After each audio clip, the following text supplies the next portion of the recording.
boa noite. Chuva mata no Luena e deixa vedação do Mundunduleno parcialmente destruída. Ciclone Harry visita restaurante italiano na sua passagem pela Sicília.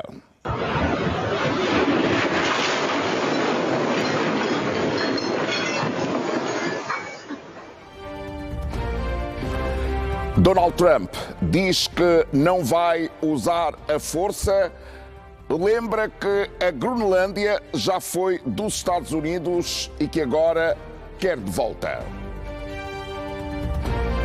E os Leões da Teranga chegaram ontem a Dakar e cada jogador vai receber mais de 130 mil dólares e terrenos em zonas costeiras.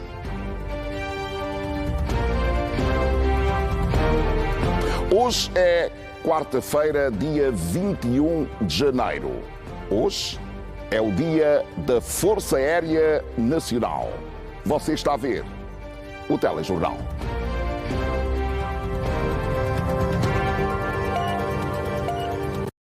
Uma vez mais, boa noite. No Mochico, a chuva que cai nos últimos dias deixou parcialmente destruído o muro de vedação e bancadas do estádio de futebol Jonas Kofuna Mundunduleno e a maior parte da zona periférica da cidade do Luena está a sofrer com as inundações. Os dados apresentados pelos serviços de proteção civil e bombeiros apontam para o registro de uma vítima mortal e de vários danos materiais.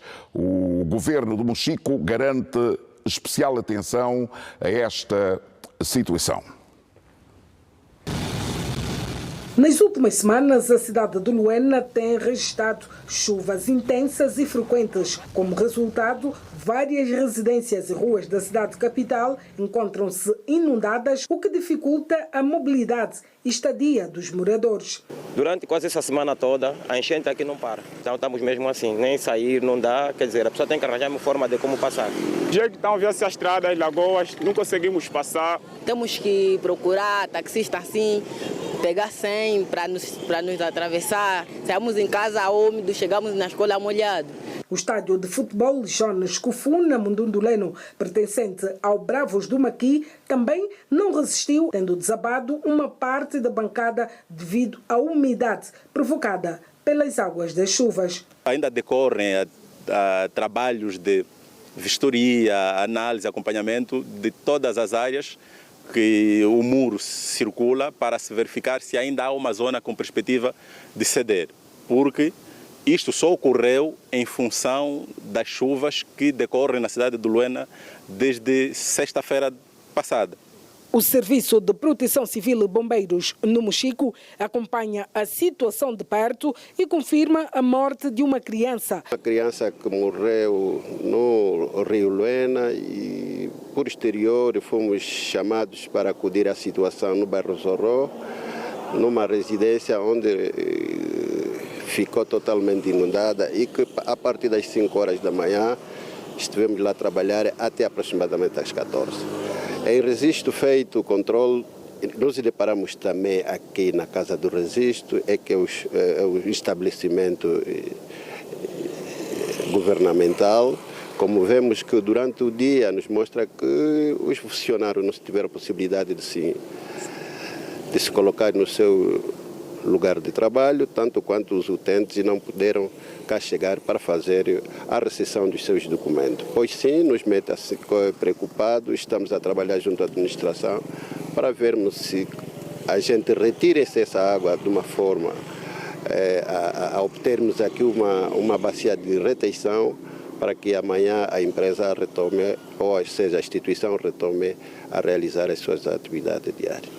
A situação preocupa igualmente o governo provincial de Mochico, que através da vice-governadora para o setor político, econômico e social, veio ao terreno constatar os danos registrados no estádio dos Jogos Oficiais de Bravos do Maqui. Os órgãos competentes para acautelar e mitigar estas situações, estão de facto a trabalhar e a acompanhar todos os incidentes que vão ocorrendo ao nível dos diferentes locais e também estão a ser tomadas medidas cabíveis para que as pessoas afetadas, os meios afetados, de facto encontrem soluções com a maior brevidade.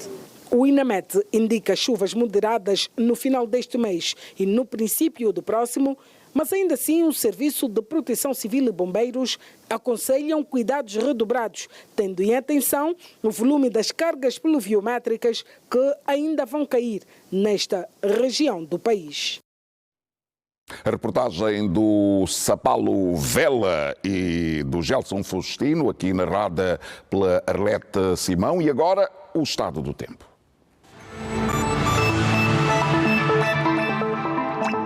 Dalila, muito boa noite. Boa noite, Ernesto. Dalila, a situação do Kwanza Norte não é de todo uma situação de destruição. Aliás, os camponeses quase que adoraram a chuva para bem da agricultura, mas a situação agora no Luena, com um morto, destruição de bens, exige certamente alguma cautela das pessoas e o que pergunto é como é que vão ficar as próximas 48 horas, ou melhor, as próximas 24 horas, porque hoje, como previas ontem, aqui em Luanda, o sol não apareceu, apesar das temperaturas manterem o mesmo nível, 28 graus ou 30 que fez hoje, mas Luanda hoje também teve o céu completamente nublado. A previsão para amanhã, Ernesto, para Luanda temos a previsão de chuvisco para as próximas horas. Já para o Luena também temos previsão de chuvisco ou chuva fraca para as próximas horas e então fica aqui o nosso apelo antecipado para que as pessoas em zonas de risco tenham todos os cuidados e precauções. Dalila, vamos então ver como é que fica o mapa para as próximas horas? Vamos ver. Os dados são fornecidos pelo INAMET todos os dias e começamos, como sempre, com a umidade relativa do ar. Continua bastante alta em quase todo o país, com percentagens que vão até 100%, ligeiramente mais alta no sul, mais baixa, melhor, no sudoeste de Angola, onde as percentagens variam de 50% a 80%. Vamos olhar agora para a primeira região norte e parte do leste, onde as cidades do Uíge e do Sumo têm a previsão de chuva moderada. As restantes cidades, a previsão é de chuva fraca, chuvisco e chuva fraca moderada para as próximas horas. Catete, com 33 graus, é uma das cidades com a temperatura mais alta do nosso país para as próximas horas. Estamos a olhar agora para o centro e o restante do leste, particularmente esta região tem as cidades com previsão de chuvisco, chuva fraca ou chuva fraca moderada, com probabilidade de ocorrência de trovoada isolada. Já no sul de Angola, Moçambique e Ondjiva sem chuva, com céu parcialmente nublado. Ondjiva com 33 graus é a segunda cidade também com a temperatura mais alta. O Lubango com 15 graus é a cidade mais fria do nosso país para as próximas horas. Agora vamos olhar para o tempo com atenção em Luanda. 26 graus é a temperatura no momento. Como eu dizia no início, temos a previsão de chuvisco para amanhã para Luanda. Já as temperaturas, uma ligeira descida, 30 graus, mas como diz sempre o Ernesto, a sensação térmica é sempre de muito mais. Sexta-feira e sábado, 31 graus. Dalila, muito obrigado. Obrigada, apenas recordarmos aquilo que acabas de dizer, ou quando apresentávamos o tempo, que as pessoas, por causa desta questão da chuva, devem tomar principalmente as que moram em zonas de risco. Com certeza, Ernesto. Dalila, boa noite. Até amanhã. E até amanhã. E de tempo e de cheias não é tudo. Em Moçambique, o número de vítimas mortais das cheias subiu para 114. As autoridades de Tunis suspenderam as aulas em escolas e universidades após fortes chuvas inundarem a cidade, atrapalhando o transporte e a circulação pública pela capital. Imagens capturadas na terça-feira mostram carros presos em ruas alagadas, comércios fechados e moradores caminhando por estradas encharcadas. Veículos de defesa civil também foram vistos operando em áreas afetadas. Segundo a mídia tunisina, o presidente do país visitou a cidade de Meknasi na terça-feira para oferecer condolências às famílias de 4 vítimas que perderam a vida nas áreas atingidas pelas enchentes da cidade. O presidente Sayed também instruiu o Exército Nacional a realizar uma série de operações para ajudar os cidadãos, limpar estradas e caminhos e bombear água em regiões que registraram níveis de chuva em partes do país. Chuvas torrenciais e enchentes atingiram várias regiões da Tunísia, especialmente no norte e centro, na segunda-feira, provocando enchentes repentinas e a elevação do nível dos rios que deixaram inúmeros bairros residenciais e estradas submersas. Grandes enchentes em Moçambique forçam centenas de milhares a fugir de casa. Dias de chuvas intensas causaram inundações generalizadas nas províncias do sul e centro de Moçambique, afetando mais de 600 mil pessoas e danificando gravemente residências, estradas e instalações de saúde. Nossas casas estão submersas, perdemos tudo o que tínhamos, perdemos tudo. Nem temos nada para comer ou onde ficar, disse Beatriz Mucavel, vítima de enchente de 74 anos. As crianças aqui não têm nada para comer, nem cobertores, nem roupas para vestir. Então estamos a pedir ajuda. Algumas casas foram demolidas. Essa chuva pode parar, mas essas pessoas não têm para onde ir, disse outro morador. De acordo com a ONU, mais de 600 mil pessoas foram afetadas em todo o país. Desde outubro de 2025, partes de Moçambique receberam cerca do dobro da sua média anual de precipitação. Não sei o que vou fazer da minha vida, só espero que Deus me ajude, disse outra vítima. As chuvas intensas também atingiram a África do Sul. O número de mortos pelas inundações subiu para 38, enquanto o governo acelera o apoio emergencial para as comunidades afetadas e as famílias das vítimas. As inundações provocadas pelas chuvas intensas destruíram mais de 1.900 casas, mas este número pode vir a aumentar na medida em que decorrem os trabalhos de avaliação dos danos.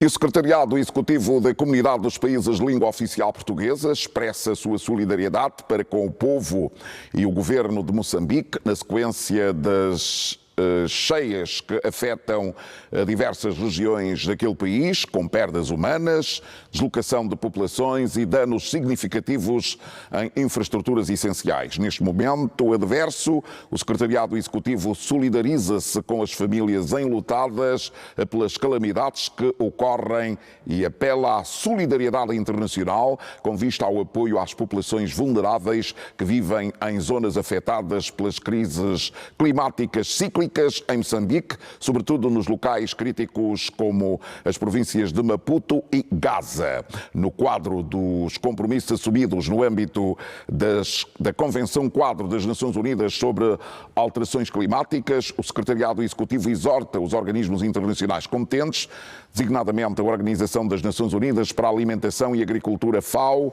e o Programa Alimentar Mundial, a Organização Meteorológica Mundial e outros a unirem esforços, parcerias e ações concretas em prol da justiça climática. E as autoridades pediram hoje evacuações em algumas áreas baixas da ilha norte da Nova Zelândia, enquanto a polícia procurava por um homem desaparecido que foi arrastado por um rio após chuvas e ventos fortes que causaram inundações e deslizamento de terra. E agora, tempestades impulsionadas pelo ciclone Harry atingiram esta semana a Sicília, provocando fortes inundações, marés violentas e danos generalizados ao longo da costa da ilha. Vídeos mostram as ondas a quebrar áreas à beira-mar e a água do mar a inundar uma sala de jantar de um restaurante costeiro em Catânia, enquanto imagens aéreas revelam inundações extensas em várias cidades costeiras, enquanto bombeiros respondem a centenas de chamadas de emergência. Estas são, para já, imagens que hoje e durante esta semana estão a correr o mundo.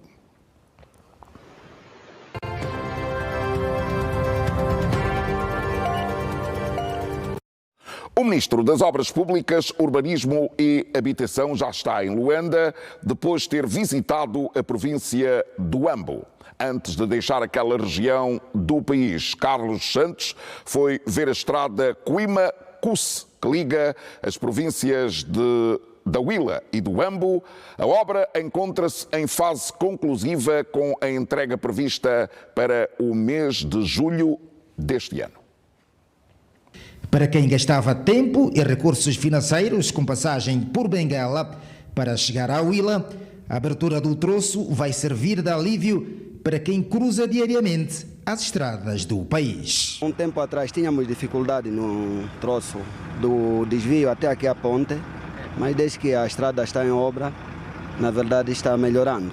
Meteste mesmo isso até no quando, pelo menos se facilita mais um bocado. O trabalho que já está feito, então achamos a melhor. Já está mais fácil porque a pessoa da Ratata até ao Cuima faz poucos minutos. Assim demora pelo menos uns 15 minutos, já dá.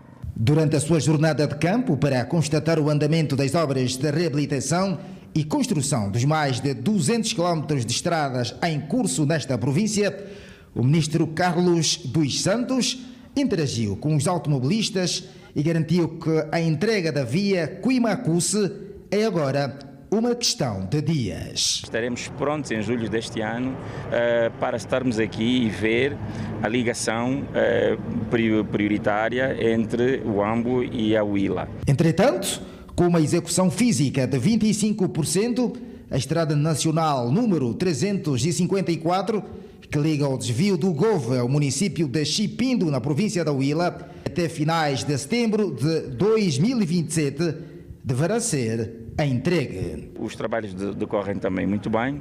A perspectiva que nós temos é que até o mês de julho nós teremos feito o trabalho do desvio do Gove até a fronteira com Huila, até Candom.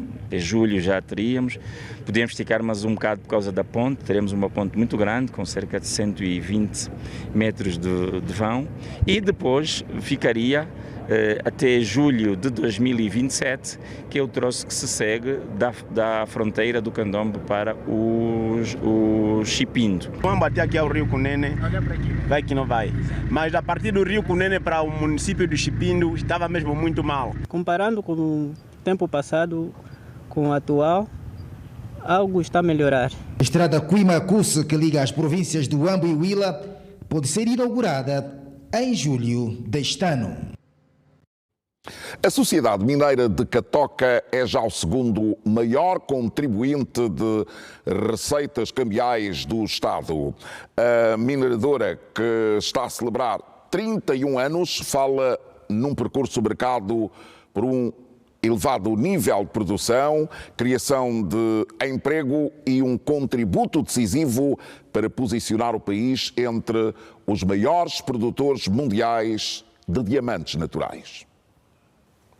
A Sociedade Mineira de Catoca assinala hoje, 21 de janeiro de 2026, o seu 31º aniversário, reafirmando o compromisso contínuo com o desenvolvimento socioeconômico de Angola. Descoberta em 1995, Catoca é atualmente a terceira maior mina de diamantes do mundo em exploração a céu aberto. Em 2025, a empresa destacou-se como o principal contribuinte para o alcance da produção nacional de 15,2 milhões de quilates, resultado que posicionou Angola como o terceiro maior produtor mundial de diamantes naturais. Com cerca de 3 mil empregos diretos e 7 mil indiretos, a Sociedade Mineira de Catoca consolida-se como o segundo maior contribuinte de receitas cambiais do Estado, logo após o subsetor petrolífero, assumindo um papel central na economia nacional. Com um percurso que orgulha colaboradores e parceiros, a empresa encontra-se atualmente a trabalhar para tornar-se a primeira mina de diamantes subterrânea do país, resultado das sucessivas etapas de evolução e da experiência acumulada ao longo de mais de 3 décadas de atividade. Ao longo desses anos, Catoca foi fazendo muita coisa em prol do benefício do trabalhador, nós podemos constatar desde muitos anos que a empresa tem estado a apoiar mesmo, tanto faz nas aldeias circunvizinhas com alguns bens, até doar a merenda escolar, batas, entre outros, até a residência de algumas pessoas circunvizinhas, e não só também nas outras províncias, a nível de Angola mesmo. Durante a conferência de imprensa alusiva aos 45 anos da Indiama EP, o administrador executivo para a área de operações mineiras, Laureano Reciado, destacou a resiliência de Catoca, sublinhando que a empresa cumpriu integralmente os parâmetros técnicos e econômicos programados para o exercício de 2025. Em 2025, Catoca ultrapassou todas as metas, portanto, programadas. Todos os parâmetros técnicos e econômicos foram acima de 100% a nível do Catoca. Razão pela qual Catoca contribuiu com esta percentagem em termos de produção. Por sua vez, o ministro dos Recursos Minerais, Petróleo e Gás reafirmou o compromisso do Executivo em reforçar o subsetor mineiro, defendendo que outras empresas adotem o modelo de gestão, desempenho e sustentabilidade implementado pela Sociedade Mineira de Catoca. Podem continuar a ser um exemplo de como se faz a atividade mineira, mas não adormeçam no que alcançaram, continuem a trabalhar com mais eficiência. Temos que aperfeiçoar a nossa relação com as comunidades, também envolvê-las mais na nossa atividade. Foi assim que surgiu a Sociedade Mineira do Catoca, já depois de 1990. Nessa altura também se decidiu pelo canal único de comercialização, foi constituída a SODIAM para a produção formal, digamos assim, e a Ascorp para atuar mais no informal. E, enfim, este foi o desenvolvimento aqui do nosso subsetor, né? Por seu turno, o diretor-geral em exercício da maior mina de diamantes do país, José Zeca Ngoia, considerou a empresa um fator determinante para o desenvolvimento econômico e para o bem-estar de milhares de famílias, sublinhando o impacto positivo das suas ações na melhoria das condições de vida das comunidades da região leste do país. O nosso foco é essencialmente promover desenvolvimento sustentável e melhorar a qualidade de vida das comunidades onde operamos e em todo o território nacional. Refira-se que Angola alcançou em 2025 um marco histórico na produção diamantífera, com 15,2 milhões de quilates, tendo arrecadado 1,79 mil milhões de dólares norte-americanos em receitas líquidas. O governo angolano dispõe de cerca de 20 mil hectares de terras agrícolas para acolher, numa fase inicial, investimentos de empresários brasileiros do setor agropecuário. De acordo com o secretário de Estado para a Agricultura, foram já identificadas áreas nas províncias do Kwanza Norte, Uís e Malange, que servirão como ponto de partida do projeto, existindo igualmente grande possibilidade em outras regiões do país. João Manuel da Cunha disse que o governo quer que os empresários brasileiros e angolanos comecem a produzir já. O ministro de Estado para a Coordenação Económica, acompanhado de outros membros da equipe económica, recebeu nesta terça-feira o ministro da Agricultura e Pecuária do Brasil para discutir o acordo entre Angola e o Brasil para a produção de alimentos. Os brasileiros entregaram à parte angolana uma proposta para a implementação do acordo. O ministro da Agricultura e Pecuária do Brasil garantiu que há financiamento para apoiar as operações dos empresários.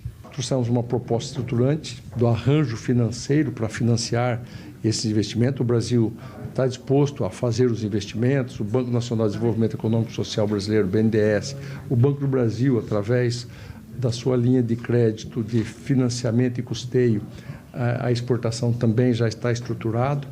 E a gente quer, então, agora ouvir como o governo angolano pode participar disso também para fechar a estruturação e aí, de fato, então, já com a concessão de áreas, a participação dos brasileiros, os investimentos começarem a acontecer. Carlos Favaro disse que o pacote da proposta apresentada à parte angolana prevê também investimentos em infraestruturas, para além de máquinas e equipamentos. Do lado angolano, o secretário de Estado para as Florestas garantiu que já foram identificadas as áreas onde serão implementados os projetos. Foram identificados nas províncias do Kwanza Norte, Uís e Malães, áreas que poderão servir numa primeira fase para darmos o início deste processo. Para além disso, temos disponibilidade de terras em outras províncias. Posso dar como exemplo a província do Mochico Leste, o Quando e o Cubango, as províncias da Lunda Norte e Lunda Sul, onde temos bastante disponibilidade de terras e poderemos estender esta fronteira produtiva até essas regiões. João Manuel da Cunha diz que o acordo está alinhado aos objetivos do governo virados à produção de cereais e outros produtos. Os brasileiros têm tecnologia mais do que confirmada para poder nos ajudar a dar este salto produtivo que o país precisa. E também, para além da produção de cereais e leguminosas, eles estão interessados em potenciar a produção de cana-de-açúcar para a produção tanto do açúcar como do etanol. As partes acordaram que, em março, uma delegação angolana vá ao Brasil para discutir e acertar os detalhes para o início da operacionalização do acordo. A Força Aérea Nacional está a celebrar 50 anos de existência com foco no seu reequipamento, modernização e na valorização do capital humano. A integração do estandarte e a consequente entoação do hino nacional simbolizaram o início do ato central alusivo aos 50 anos da criação da Força Aérea Nacional, a antiga FAPA-DA, que decorreu na base aérea ao Rocha Pinto. Força Aérea, 50 anos na defesa do espaço aéreo nacional, preservando as conquistas alcançadas, é o lema que norteou as celebrações deste importante ramo das Forças Armadas angolanas. Cumprido que estava todo o protocolo militar, o general Virgílio da Cunha, comandante da corporação, deu as boas-vindas aos presentes, falou da missão, visão e estratégia da Força Aérea e sublinhou os desafios que se apresentam face ao atual contexto global. São 50 anos de Força Aérea, que representam 5 décadas de resiliência, determinação e capacidade de adaptação face às constantes mudanças de cenários e paradigmas, mantendo-nos presentes, firmes e aptos para responder às novas exigências operacionais que o mundo moderno nos impõe.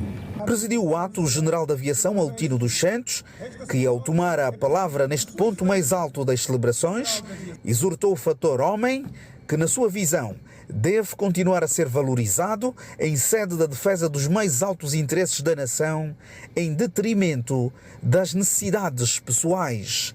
Reitero a minha homenagem a todos quantos nestes 50 anos de existência do ramo e no cumprimento do seu dever sagrado em defesa da pátria e dos superiores interesses da nação, doaram as suas preciosas vidas, cujos nomes e feitos relevantes continuarão escritos nas páginas da história militar de Angola e imortalizar todos aqueles que ajudaram a erguer os alicerces da nossa Força Aérea Nacional e os seus feitos inapagáveis jamais serão inesquecidos. Altino dos Santos também recorreu à história para enaltecer a difícil, mas honrosa trajetória da Força Aérea Nacional, sem descurar a contínua necessidade de modernização da corporação, tendo em conta os compromissos nacionais e internacionais. A aposta na formação de pessoal e quadros, na reestruturação, redimensionamento e reequipamento das forças e meios, na disciplina, na ética militar e na valorização do mérito, tem sido uma prioridade permanente do Comando das Forças Armadas Angolanas, com vista a garantir uma força aérea cada vez mais preparada, tecnologicamente alinhada com os padrões internacionais. Durante o ato, foi reservado um momento para a leitura da mensagem do Presidente da República e Comandante-em-Chefe das Forças Armadas Angolanas. Na sequência, foram promovidos de forma representativa 17 efetivos da Força Aérea Nacional nos mais variados postos militares e assistiu-se a um exercício demonstrativo com a técnica a exteriorizar o poderio militar. Testemunharam o ato os comandantes dos 3 ramos das FA, o Procurador-Geral da República, o venerando juiz conselheiro presidente do Tribunal Militar, Procurador Militar, chefe adjunto da Casa Militar do Presidente da República, membros da Comunidade de Inteligência, Comandante-Geral da Polícia Nacional, oficiais generais, almirantes, conselheiros estrangeiros, o vice-governador de Luanda para o setor político e social e convidados. E o Presidente da República considerou a Força Aérea Nacional como um pilar estratégico de defesa nacional. O Comandante-em-Chefe das Forças Armadas Angolanas manifestou o firme compromisso do Governo em prosseguir com a modernização e o reequipamento deste ramo das Forças Armadas, da valorização da carreira militar e do reforço da coesão interna e da consolidação da sua missão. Ao celebrar o 50º aniversário da criação da Força Aérea Nacional, dirijo-me a todos os oficiais generais, oficiais superiores, capitães, subalternos, sargentos, praças e trabalhadores civis com profundo reconhecimento e elevado sentido de Estado na qualidade de Presidente da República e Comandante-em-Chefe das Forças Armadas Angolanas. Assinalamos esta data marcante num ano de especial significado histórico para o nosso país, em que celebramos, no ano transato, o 50º aniversário da independência nacional, marco da afirmação da soberania do povo angolano e da consolidação de Angola como Estado livre, independente e comprometido com a paz, a reconciliação nacional e o progresso social.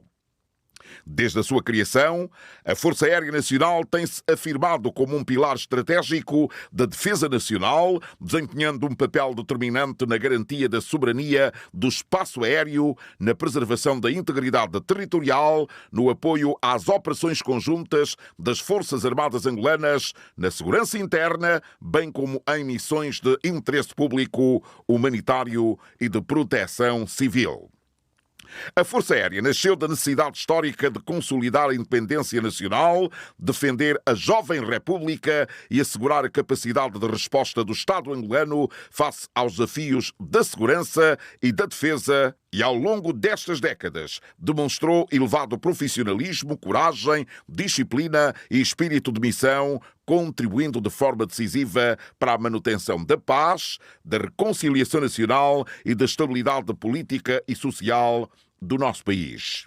O contexto geoestratégico atual impõe às forças aéreas modernas uma permanente adaptação às rápidas transformações tecnológicas, às novas ameaças multidimensionais, incluindo as de natureza híbrida, cibernética e não convencional, bem como o reforço da interoperabilidade com os demais ramos das Forças Armadas Angolanas e com os parceiros estratégicos no domínio da segurança coletiva.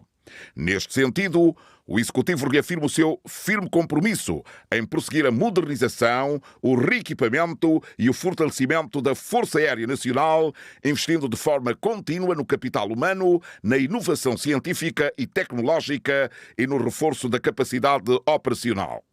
Os homens e mulheres que integram a Força Aérea continuam a ser o seu maior património e a base do seu sucesso. É igualmente motivo de elevado orgulho nacional o contributo da Força Aérea de Angola no âmbito da diplomacia militar, da cooperação regional, continental e internacional, através da participação em exercícios conjuntos, intercâmbios técnico-militares, missões de apoio à paz, operações humanitárias e ações de segurança cooperativa, projetando Angola como um parceiro responsável, comprometido com a paz, a estabilidade e o desenvolvimento dos povos. Neste ano jubilar, celebramos o passado de conquistas, honramos os que deram o melhor de si à pátria, incluindo o sacrifício da própria vida. E reafirmamos o compromisso com o futuro que exige maior disciplina, coesão, profissionalismo e dedicação à construção de uma Angola cada vez mais justa, segura, pacífica, desenvolvida e socialmente inclusiva. Reitero, enquanto Presidente da República e Comandante-em-Chefe das Forças Armadas Angolanas, o meu compromisso de continuar a apoiar todos os esforços destinados a fortalecer a Força Aérea Nacional, valorizar a carreira militar, reforçar a sua coesão interna e consolidar a sua missão suprema de defender a soberania nacional, garantir a paz e contribuir para o desenvolvimento social e económico do país, em estreita articulação com os órgãos do Sistema de Segurança Nacional. A todos os oficiais generais, superiores, capitães, subalternos, sargentos, praças e trabalhadores civis da Força Aérea Nacional de Angola, endereço as mais calorosas felicitações e o profundo reconhecimento da nação pelo vosso inestimável contributo à paz, à segurança e ao desenvolvimento. E o presidente João Lourenço felicitou em nome do governo angolano e no seu próprio Yoweri Kaguta Museveni pela sua reeleição no cargo de presidente da República do Uganda no pleito eleitoral do passado dia 15 de janeiro. Acredito, escreve o presidente da República, que a recondução de Vossa Excelência para a mais alta magistratura da nação ugandesa será determinante para que o Uganda continue a desempenhar um papel relevante na promoção da paz, da estabilidade, da segurança e da integração a nível regional e continental. Pode ler-se na mensagem que, a propósito, o chefe de Estado fez chegar ao presidente Yoweri Museveni. Partimos para mais um intervalo. Até já.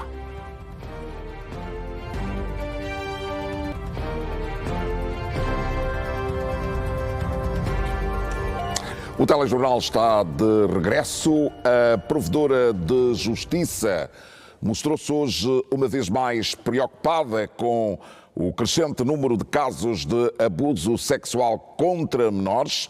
Florbela Araújo falou com o presidente da Assembleia Nacional, que recebeu também os embaixadores da Ucrânia, do Sudão e do Reino dos Países Baixos. A provedora de justiça Florbela Araújo foi a primeira a chegar e a ser recebida pelo presidente da Assembleia Nacional, Adão de Almeida. Um encontro de cortesia, mas também marcado por um diálogo em torno do combate à violência e ao abuso sexual contra menores. Nós temos estado a prestar atenção a este fenómeno.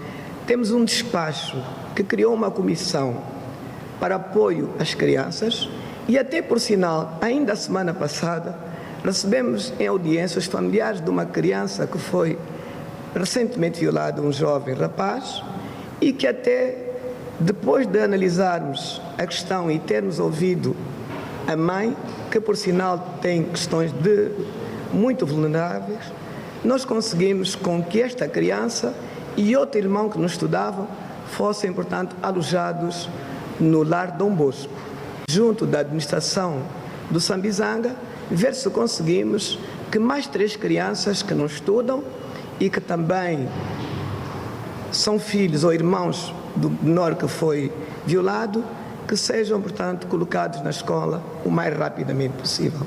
Depois, o presidente da Assembleia Nacional recebeu em audiência o diplomata da Ucrânia, com quem abordou questões ligadas ao estado do reforço das relações parlamentares entre Angola e a Ucrânia. Nós alcançamos um compromisso de desenvolver a cooperação entre os parlamentos da Ucrânia e de Angola e sobre a possibilidade de aprofundar uma cooperação no nível dos grupos de amizade nos parlamentos dos ambos países. A Ucrânia está interessada em desenvolvimento da cooperação mutuamente benéfica entre os parlamentos e entre os nossos países. O embaixador fez convite ao presidente da Assembleia Nacional para efetuar uma visita oficial à Ucrânia. Sai embaixador, entra outro.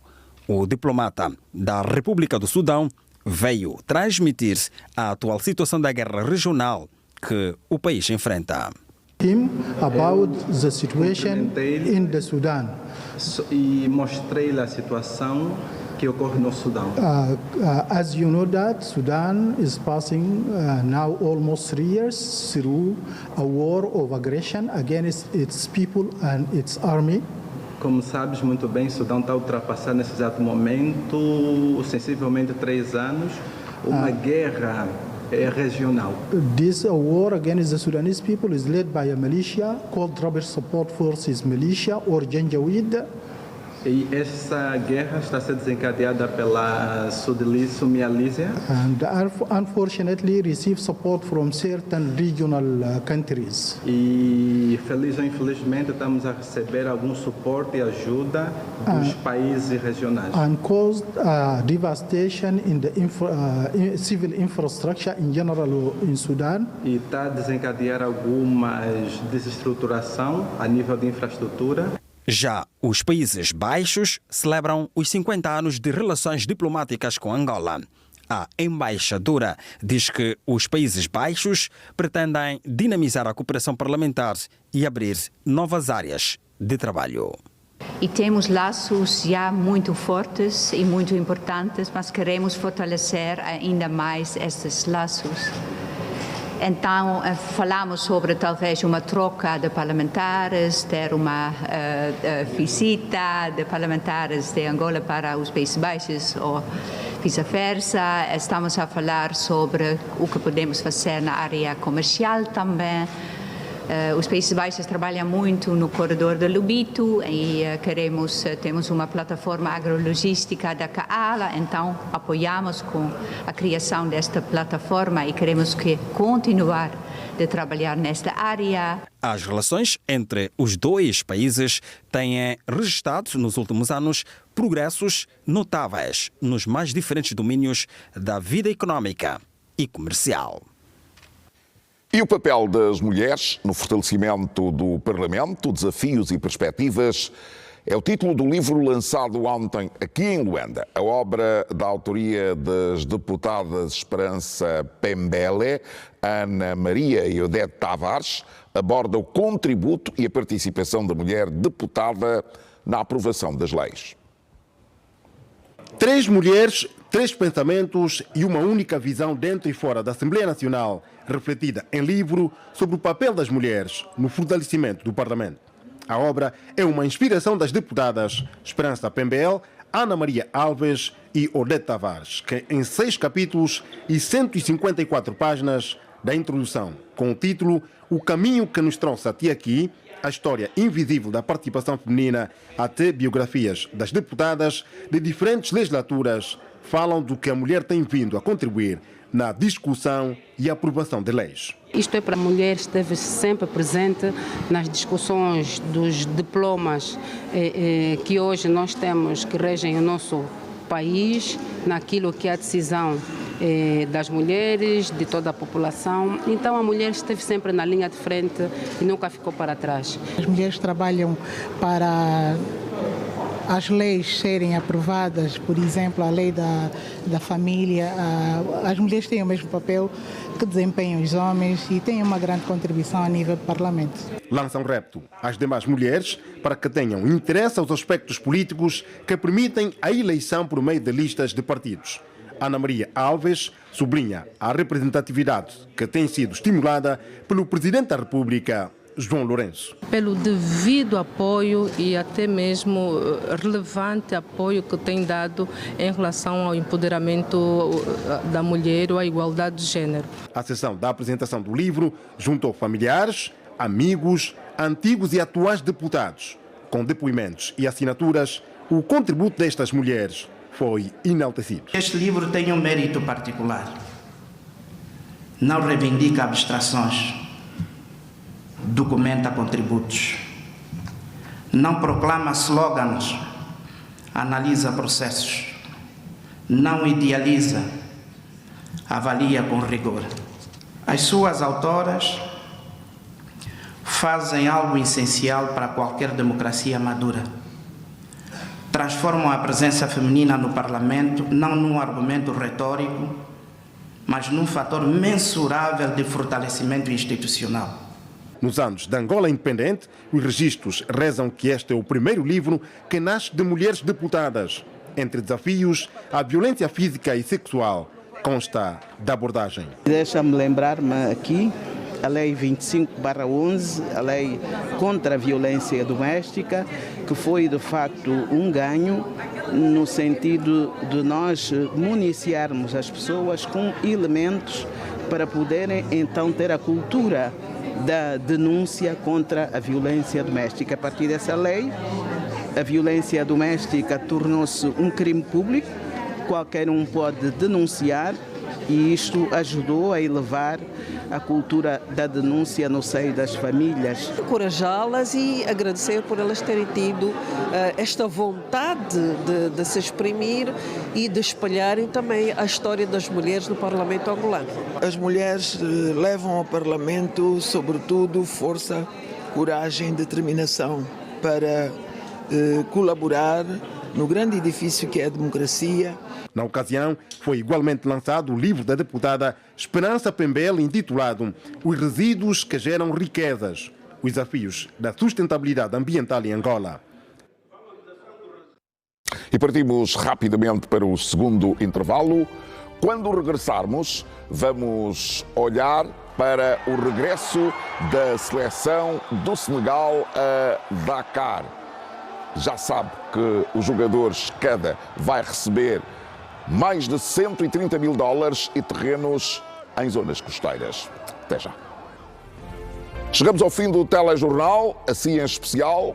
Desejo-lhe uma boa noite e continuação de uma ótima semana.